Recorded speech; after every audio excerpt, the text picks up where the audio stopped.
Coming to you from Music City, Nashville, Tennessee, this is the Quinn Spinn. Hey now! And welcome once again, ladies and gentlemen, boys and girls, one and all, to a brand new edition of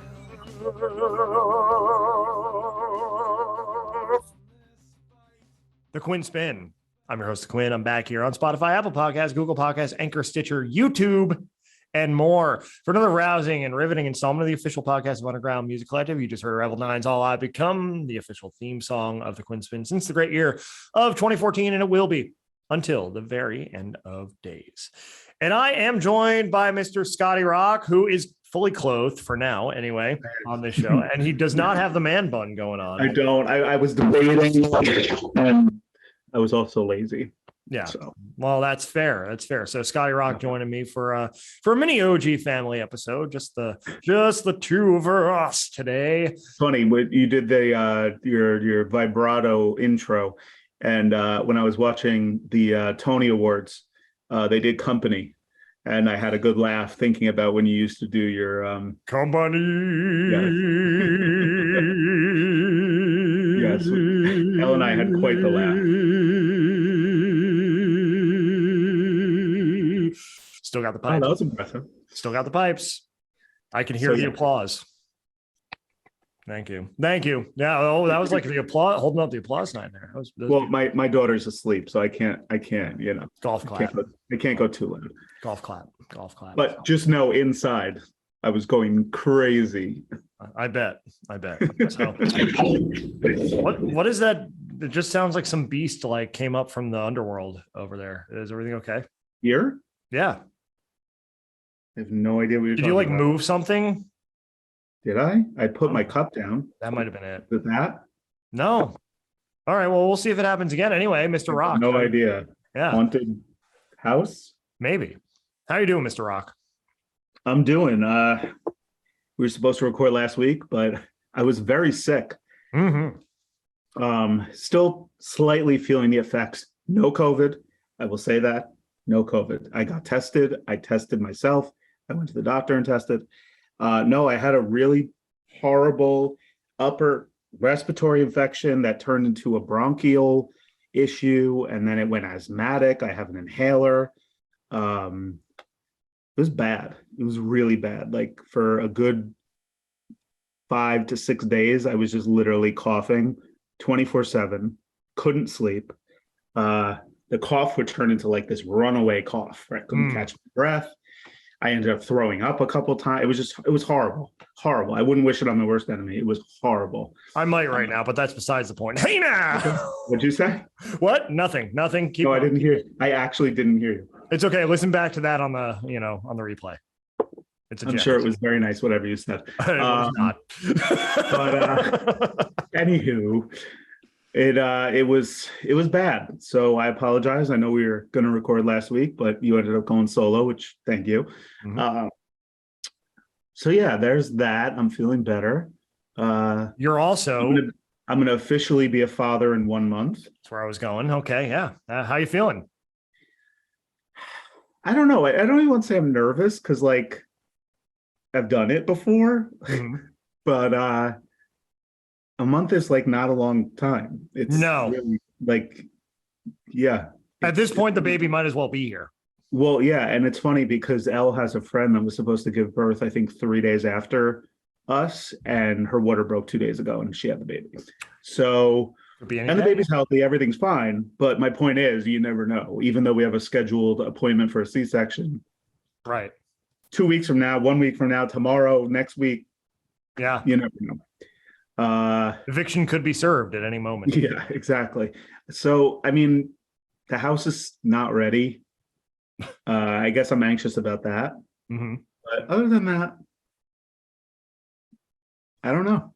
Well, I don't know how to say I feel because I don't know.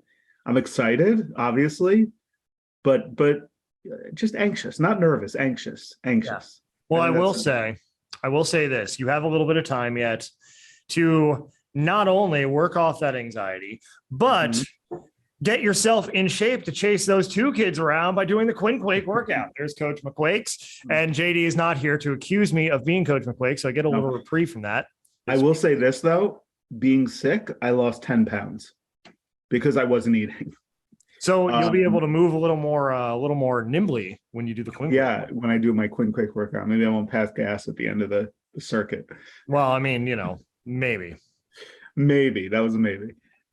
Yeah. We'll see. I don't know if I have time. We have a lot to do. We have a lot to do in the next few weeks. So. Look. You make time for the Quinn. You make time for Coach McQuakes. I will try. He's there to hold you accountable. Look at those steely red eyes. Accountability. Yeah. Accountability is a big thing in my world right now. However, we're not going to get into that because this is a family show. The less we say about my personal life as of recording, the better. Let's move on, Mr. Rock. Yes.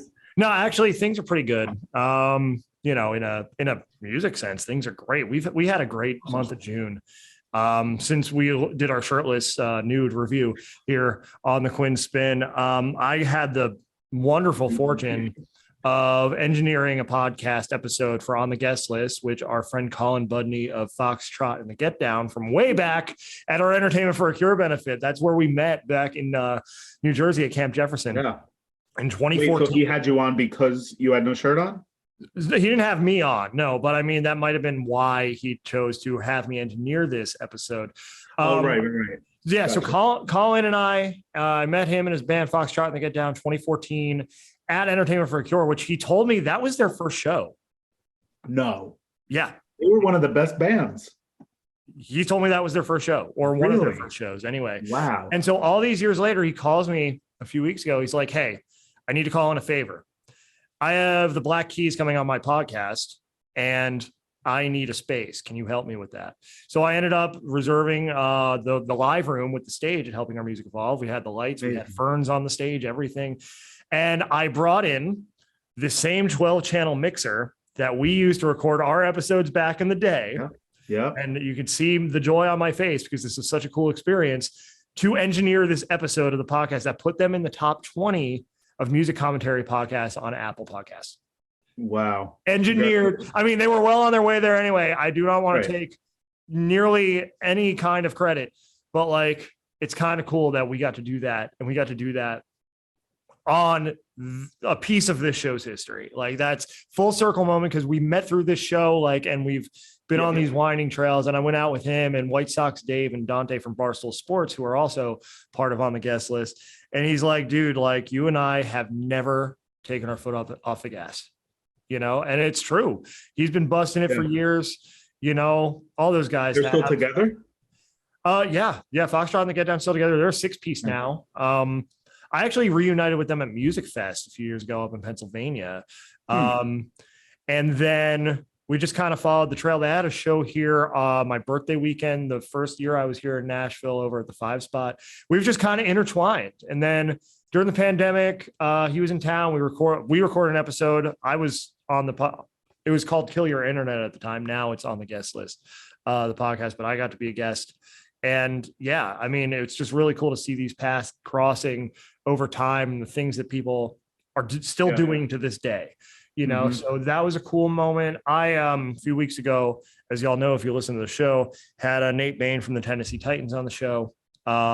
He's a social media director and such a great episode. The Titans are doing so many amazing things for the community. The music community, they believe in what we're doing here on the independent scene, hoping to do more with the Titans down the road. And just, there's a lot of good stuff happening in UMC land lately. I just got to yesterday as a recording help engineer Song Tank, which is like a Songland Shark Tank production here at Helping Our Music Evolve as well. I got to run graphics and a couple of the cameras for that. I mean, things are happening, man. Things are happening. And that's the thing. Like, one thing I'm noticing is when you really focus your energy on where it needs to be focused, good things are going to happen, and that's something that I keep refining as the year goes on. Congratulations. Oh, go ahead. No, I said congratulations. That's awesome. Yeah, thanks. Well, hey, I mean, we're all part of this. So congratulations to you too, Mr. Rock. Maybe you could have the next Gravy Bowl at the Tennessee Titans stadium. Wouldn't that be something? I want to bring the Gravy Bowl back. Like, I still got some life in these legs. I've never played. Yeah. I mean, well, it kind of died out after I moved, or even a little before, because everyone started, thinking they were old and stuff. I mean, I would still lace them up for the Gravy Bowl every year. Look, I'm 35 and I'm in the best shape of my life, thanks to Coach McQuake's back here. So, I mean, again, he's wearing sunglasses. His beard's a little fuller than mine. Listen, you have all this free time. I envy you.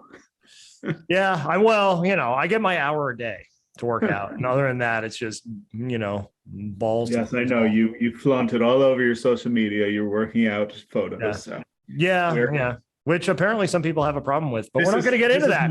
This is more like what I am, a natural disaster.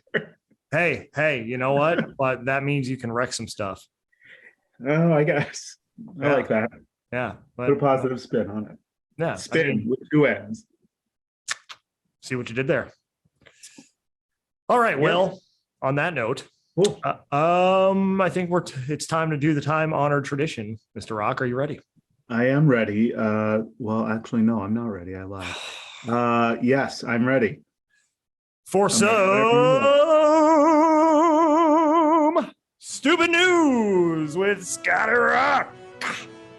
All right, so I've been on a roll, and I really hope that I can continue this roll. I thought this was quite amusing. Elle had an appointment today, and I used my time sitting in the waiting room to find this gem. So I hope you enjoy it. This is from a website called allthat'sinteresting.com. And it is about a YouTuber, influencer, author, and former star of TLC's 90 Day Fiancé. Her name is Stephanie Matto, and she sold her jarred flatulence for $1,000 a piece and made over $200,000 in 2 months, and ended up going into the hospital because of her diet. Shall I continue? Please. Okay. So she made over $200,000 in 2 months while subsidizing on a diet of yogurt, eggs, and beans, and ended up in the hospital when she thought she was having a heart attack. Stephanie Matto, as I said, she's an influencer, YouTuber, author, and former star of TLC's 90 Day Fiancé, recently launched a new business venture after realizing demand was high for a rather unorthodox product. Last November, she found lucrative part-time work bottling and selling her own farts until things went terribly wrong. For 2 months, she spent her days farting into glass jars with flower petals adorning the inside and shipping them to fans. She was making $50,000 per week in December through fart sales alone, and eventually sold more than $200,000 worth of farts worldwide through the adult website Overturned. But in January, she was hospitalized for what she thought was a heart attack, but turned out to be a dangerous buildup of gas inside her body from her flatulence-inducing diet. And now she says her fart-selling days are over. Sorry, I have to scroll down a little bit. Well, at least she made the cash, while you're scrolling. She did. She made a ton of cash. She made the money and got out. Thinking about taking this on. How a fart in a jar hospitalized a star. In December, she told BuzzFeed, "I think my main motivation was money, but I also thought it'd be hilarious as a publicity move that would also get a lot of people's detention. That would also get a lot of people's attention. And it definitely has worked. My own adult-friendly platform these past few months have made me very aware of the different types of niches and markets that are out there. However, she was ultimately accountable for the demand and changed her diet to satisfy it. As she detailed in an Instagram video, she almost exclusively ate beans, eggs, and protein muffins. One day, she had 3 protein shakes and a large bowl of black bean soup merely to produce the gas that she needed. As luck would have it, once she put the jars up for sale, they began to sell like hotcakes. She said, I honestly could not believe the demand. I think a lot of people have an interest in this in secret. She began the venture by eating mostly protein muffin shakes and also hard-boiled eggs. But then while most of the world was celebrating the new year, she had to check herself into the hospital when her lifestyle became unsustainable. The incident in early January began with chest pains and then resulted in an anxiety attack and then ended in retirement. She could tell something was not right that evening when she was laying in bed and could feel pressure in her stomach moving upward. It was quite hard to breathe, and every time I tried to breathe, I feel a pinching sensation around my heart, and that, of course, made my anxiety escalate. I called my friend to see if they could drive me to the hospital, thought I was experiencing a heart attack, but it actually was intense gas pains. So yeah, she learned the hard way. And that's the best part. Instead of doing the actual farts, she's now pivoting to selling digital NFTs of farts instead of real farts. Crypto farts. Wow. Okay, so I have two thoughts on this. Thought number one, I almost said fart number one, but thought number one is just the word hotcakes in this. They're selling hotcakes, yeah. That just kind of makes me a little queasy and uneasy, if you will. But the puns. I would do it for like a week. You'd make that 50 grand and then stop. Then put it all behind you. Then put it all behind me. Yeah. No, I would. I think I could pull off a week and not have any medical issues. Yeah, a week, absolutely. So let's. You want to try this? You want to go into business, Scotty? Let's do it. Quinn, make 100 grand, split it. I'm there. I'm down. The Quinn and Scotty farts in a jar. Nobody wants my farts, let me tell you. Well, maybe they do. I mean, I'm going to cause all kinds of deaths and God only knows. Look, I mean, she said she got to learn about a lot of the niches and the markets out there, right? Listen, I'm sure Scotty, there is a market for your farts. All right. Well, then let's do it. I'm down. Let's do it. Let's continue this conversation offline. But all right. Yeah. Maybe by the time we have our big reunion show next year. Yes. Mm-hmm. We could have a table with our farts. Mm-hmm. Quinn Spinn farts in a jar. Official merch. $1,000 a pop. We've come so far from our t-shirts. Yeah, right. Good friends of the show indeed. All right. Well, that was good. That was solid. Did it live up to the you're on a hot streak right now. That was that it's always good when it gives us something to talk about after the article. Right. You know what I mean? Like that to me is the mark of a really solid stupid news. Oh, all right. That's good to know. And this one just happened to be about a byproduct of solid waste. Hey, nah! I'm on fire. We never said it was an intelligent show. No, at least not these episodes. I mean, I have plenty of time to, wax poetic and intelligent, on the other ones. But here, this is where we go back to our stupid roots with stupid news. Hey, now. Oh, wow. I'm crushing right now, Scotty. Have you seen me? Like, when's the last time you saw me this on? Like, can we be? No, usually it's JD, but I guess since he's not here, you're taking the show off the rails. Taking the show off the rails. I got to. Somebody's got to do it. That's true.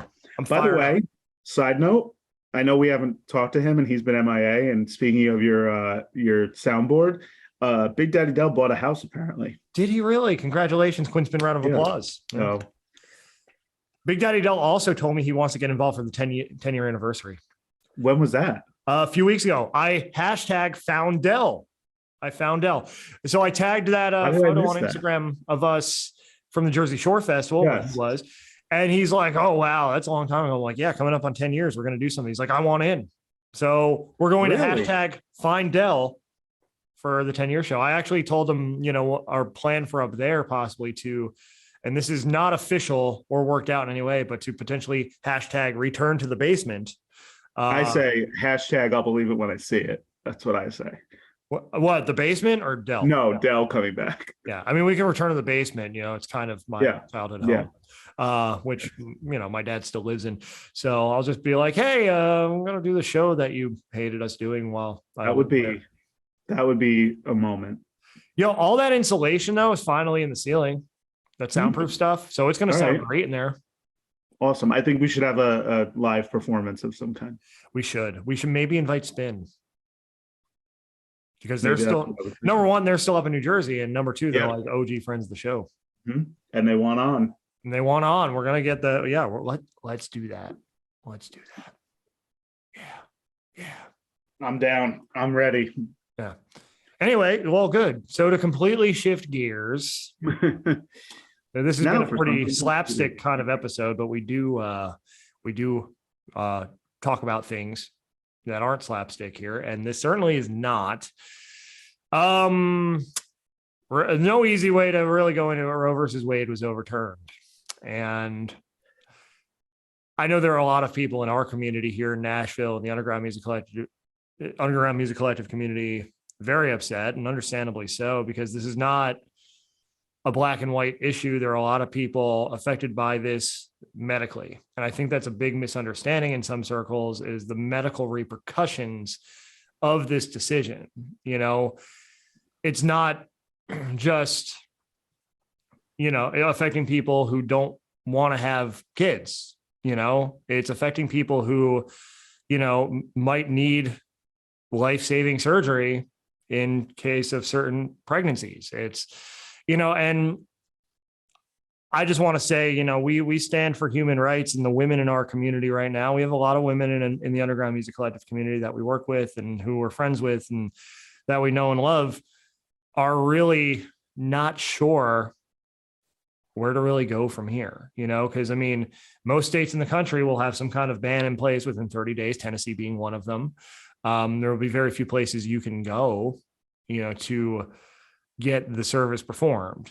And so, it's difficult from that standpoint, but also difficult because of what it means for other marginalized groups. The LGBT community, there's been talk of revoking the right to gay marriage, which again, in our community, we have so many people, who are LGBT across the board, who we know and we love, and, to see them have their rights potentially taken away that they just got a handful of years ago would be a huge blow, and would be a huge step back for our society, I think, and other, birth control, contraception, is potentially revocable. We know people, both of us, and I'm sure you all do out there, who do take birth control, contraception for medical reasons.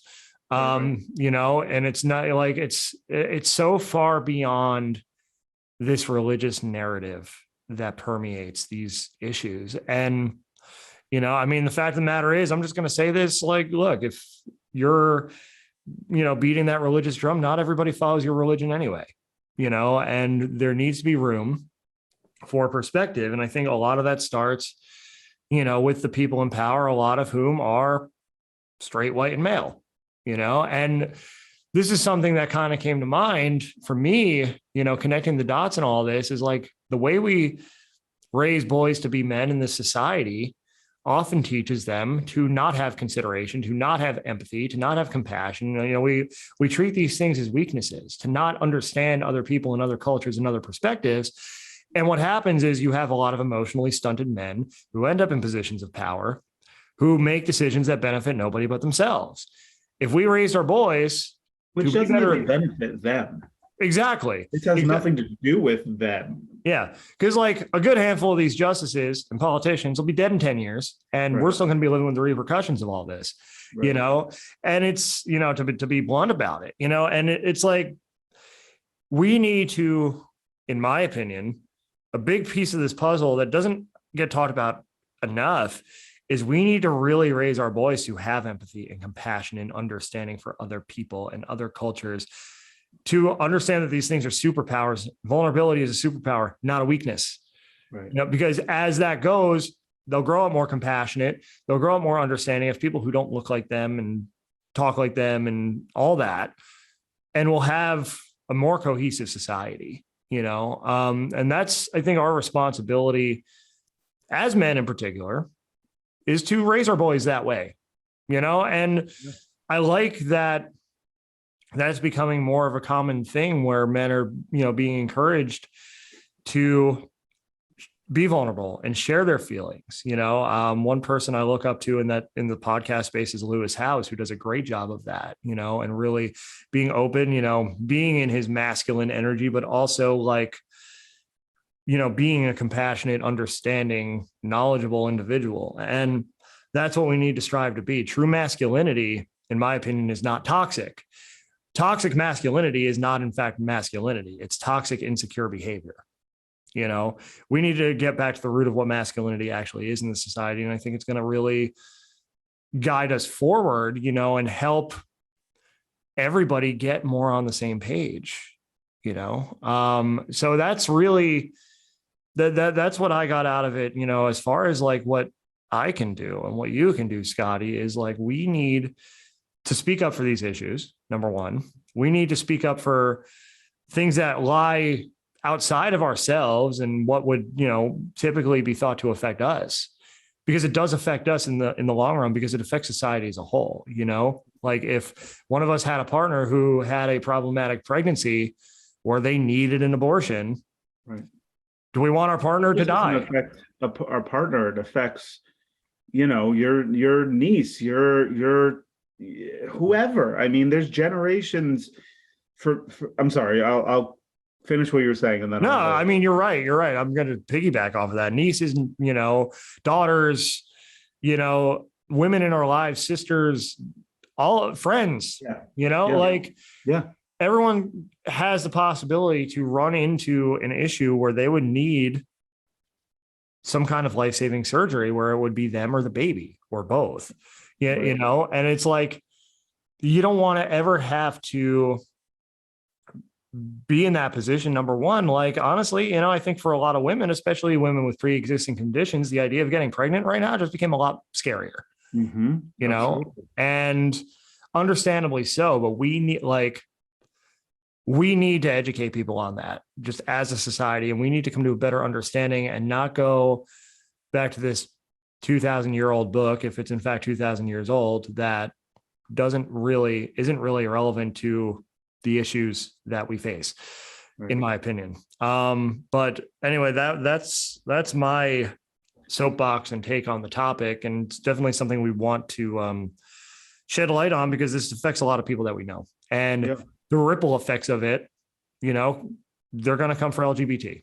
They're going to come for other, reproductive services. Like, it's already been stated by Clarence Thomas in particular, who's an associate justice on the Supreme Court, that the recommendation is to roll back those things: gay marriage, right to contraception, that kind of thing. And it only sets us back. And as a society, we should always be moving forward. And we should always be moving forward with the knowledge and the understanding that we have scientifically and societally in general. So that's what I've got to say. I mean, again, I don't claim to be an expert on the topic. I'm really not, No, but it doesn't take a rocket scientist to be able to acknowledge how horrible this is. For me, having a daughter and another daughter on the way, and just sad for women in general. It goes a lot further for me personally. I don't know if I've ever talked about this, but Elle and I had to go through IVF. And I always say that it's such a blessing that is something that is available. 10, 15 years ago, it was, you can't have kids, well, you can adopt, that's it. The fact that IVF is an actual procedure that can help is amazing to me. It's stressful and emotional and all of that, but we're a perfect example that it works and it helps. Part of IVF is trying to get more embryos and freezing them until a later date. One of the things that's going to be affected is these facilities are going to say too many eggs are being frozen and not used.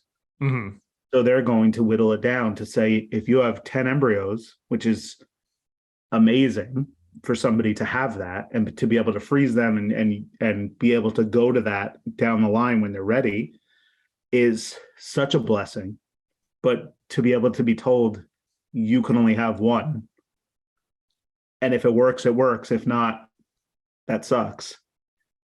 That's horrible. Right.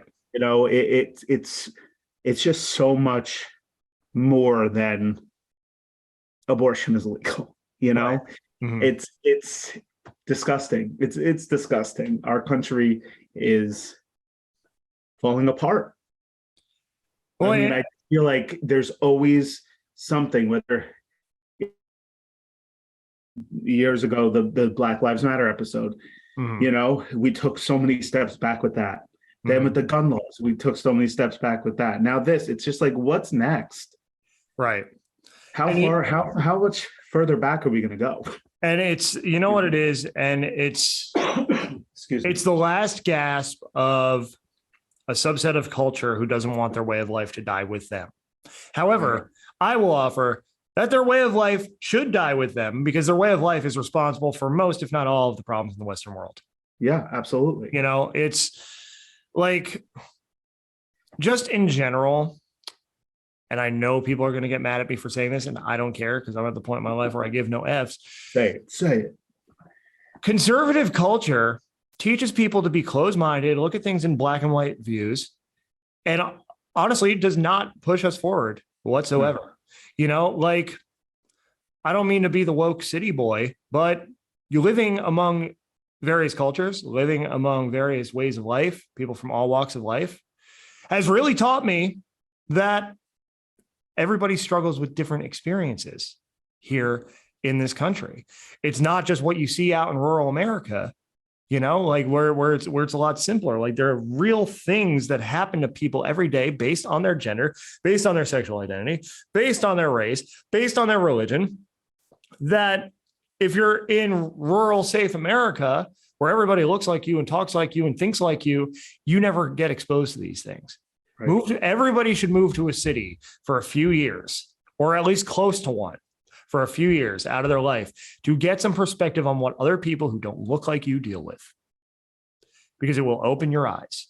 And look, I have relatives who would never do that, who don't want to open their minds, who don't want to change. I know plenty of people in that mode, in that mindset. And that's a sad thing to me, because if you would just get out and get to know people and understand people, you'll realize that they're just people. Right. You know? Well, I feel like it's also one thing where you can be closed-minded and live in your own bubble. But when you're in a position of power and you're closed-minded and then literally ruining people's lives, there's a difference. Yeah. With great power comes great responsibility, as Uncle Ben said in Spider-Man. And it's the truth. Like, that's honestly something that that's just a phrase that I keep coming back to. It's like, if you have the power to do something, then you should use that power for good. You should use that power for the good of all, and not just the good of yourself. You know, yeah, but the problem is these people think that they are doing good. Yeah, they do. Everything that they do is backed by some logical reason in their mind that is absolute nonsense. But in their mind, you know, they don't think about, you know, you hear so much is, there'll be more adoptable babies. There'll be more of, but you know, I'm sure, and I wouldn't know, but I'm sure if you go to these orphanages and places where these unwanted babies are, they're not getting adopted. Mm-hmm.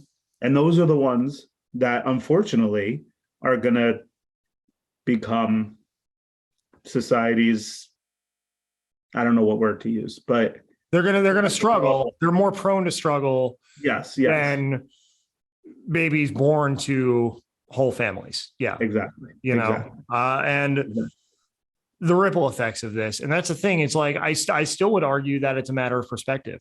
You know, if you broaden your perspective, then all of a sudden you can see that the closed-minded decisions that you think are good are not actually good for everyone. You know, and, you know, there's nothing wrong with opening your mind, but so many people are so resistant to change. So many people are so resistant to admitting fault. So many people are accountable still to no one but themselves. And that I think, is the underlying issue. And it goes back to just the point of we need to teach not just boys, but everybody to be more accountable to other people, and we need to raise them in a healthy way that show boys, men. Yeah, everyone.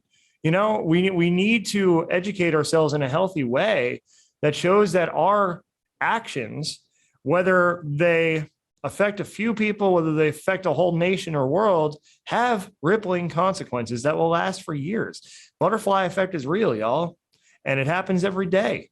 The choices you make today are not only going to affect you, they're going to affect the people around you. They're going to affect your sphere.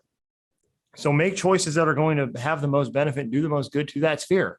And not just the people in the sphere who look like you and think like you and talk like you and act like you. Because that doesn't help anybody. That only keeps us more divided. That only creates more of these issues in society. That it only makes us hate each other more. Yep. It's like it all just contributes to the polarization. And of course, so does the media, which I've gone on that TED Talk before here on the show many times. Yeah. We need to create compassion and understanding, not only amongst each other, but through the things we consume.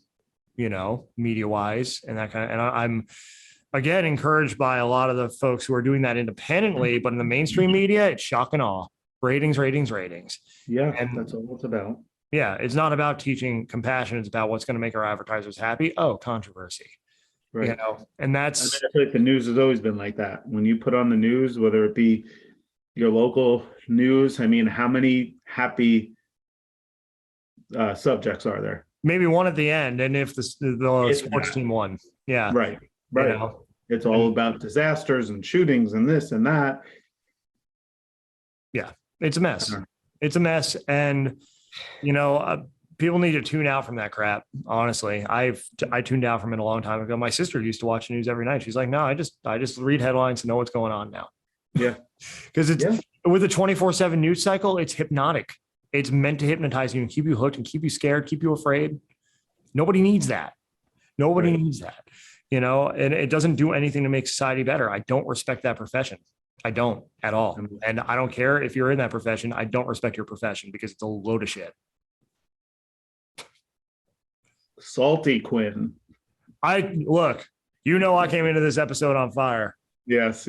So I'm lighting it up, baby. I'm lighting it up. So that was our I feel like it needed to be acknowledged. Yes, that was our society segment for this show. And that's the thing is I was telling a friend of mine who's especially concerned about this because she's trying to get pregnant soon. Frankly, I'm tired of being the white guy without opinions. That doesn't do anything to help anybody. Yeah. We all have a platform and perspective that we need to use to come together. And so we're going to keep doing that on the show. If you don't like it, there's the door. Boom. All right. So anyway, to break from that and to shift gears here on the show, we're going to start doing, when we do these episodes, a charity spotlight, an organizational spotlight here on the Quinn Spinn. And this is a precursor to some fun and exciting things that are going to be happening down the pike in Underground Music Collective. More on those later. But I want to highlight Safe Haven Family Shelter, who we had the pleasure of doing a benefit for earlier in June, about a month ago as of airing of this episode here in Nashville. And so their vision is to eliminate family homelessness in Middle Tennessee. Their mission is to lead our community's efforts to house, support, empower, and advocate for families experiencing homelessness. Safe Haven has 37 years of experience in the changing field of family homelessness with proactive programs, evidence-based practices, and trauma-informed care. We increasingly play a leadership role in education and advocacy to address this community-wide issue. Safe Haven is the premier shelter to housing program in Middle Tennessee that accommodates families experiencing homelessness. Our Housing First model, coupled with transformative services, provides families with resources and tools to achieve lasting self-sufficiency, stable employment, and secured housing. And that is addressing definitely something that's, we talked about this a few weeks ago when Ken Newman was on the show out in San Francisco. Homelessness is an issue here in Middle Tennessee in the Nashville area. And it's an issue in more cities than you think, so Safe Haven, of course, doing a great job. And again, we had the pleasure of working with them, and we raised over $300 at this event we did here, our Hear Her Voice benefit, where we had a bunch of female songwriters, all female lineup, out at LTH Coffee and Social in West Nashville. So we just want to do a little spotlight to let you know the organizations that you can support. Of course, you can support Safe Haven. Go to safehaven.org. And I believe you can donate from anywhere. So even if you're not here, but you have ties to Nashville or just want to support an organization here, you can go on their website, safehaven.org, click the give link, and you can choose your amount. Very cool. So, I like it. Yeah. So we'll be championing more causes here on the Quinn Spinn. I have a list of ones I would like to speak about eventually. You get to pick next week. Yeah. Or next show, whenever we do the next show. All right. So I've got a little something for your ears. I don't have a feeling good, but hopefully our charity thing that we just did. Or feeling good could be look out for our jarred farts. Yes. Yeah. Coming That has me feeling a jar near you. Yes, that has me feeling very good, if you know what I mean. But I do have a something for your ears today. And this something for your ears is a pretty hot song right now. My friend Brandon Brown down in Texarkana, Texas turned me on to. And it's called My Piece by PJ Morton, featuring JoJo and Mr. Talkbox. And let's be honest, the Quinn is in a season of life here in 2022 of reclaiming his power and finding his peace. And this song is not only like a fresh slice of R&B for the modern age, but the subject matter is very relevant to that notion of, you know what, if it ain't helping, it's hurting, and it doesn't have a place. So that's something for your ears. PJ Morton featuring Mr. Talkbox and JoJo. My Piece is the song, and you're going to love it. It's my anthem of the summer, Mr. Rock. All right. So anything else for the good of the order? No. I mean, this is a short but sweet episode. I'm glad we were able to catch up. And I'm still looking for followers. Scotty Rock 77, Twitter, Instagram. Do I want to put another challenge out there? I'm always accepting followers. Yeah, sure. You know what? Why not? Let's do it. More nude Scotty. How about 5 followers? 5 followers by the next OG Fam episode, and Scotty will take my hat off. No, come on. It was 2 for the shirt. It's got to be some, at least the shirt and the hat. All right, at least the shirt. At least the shirt. Yeah, at least the shirt, and bring the man. At least. If I get 10, maybe every 5 an article of clothing will come on. Oh, the right sock is next. Well, so it's got to be at least a shirt plus the man bun has to come back. All right, deal. For 5 followers. All right, we got you. Deal. We got you. And I'm at Gerard Longo 12. That's GerardLongo 12 on Instagram and TikTok, even though I'm still not that into TikTok, but I'm there. You can follow the Quinn Spinn on Spotify, Apple Podcasts, Google Podcasts, Anchor, Stitcher, or more. That's 2 N's in Quinn, 2 N's in Spin. Our main social platform, of course, is Instagram at Quinn Spinn Official. Again, 2 N's in Quinn, 2 N's in Spin. Learn more about the show at undergroundmusiccollective.com, our central hub. You can also follow UMC on all the socials, Instagram, Facebook, Twitter, LinkedIn, YouTube. Follow the UMC 20 playlist on Spotify. And of course, check out NashLive.live. I've got some show announcements coming up here soon that you're going to want to know about here in the greater Nashville area. We're working on some pretty cool stuff as well for later this summer and into the fall. So looking to branch out, work with some new venues as well in town. Really excited. Again, things are cooking, so really excited. You can learn more about that at NashLive.live. Our next one here in town is July 21st at the 5 spot. American Goon, the Mad Sugars, good friends of the show, the Mad Sugars, who also played Entertainment for a Cure in their new iteration, and Grease Diver on that show as well here in Nashville. So Rebel Nine's all I've become. Going to take us out like it brought us in. I'll see you next time. Bye.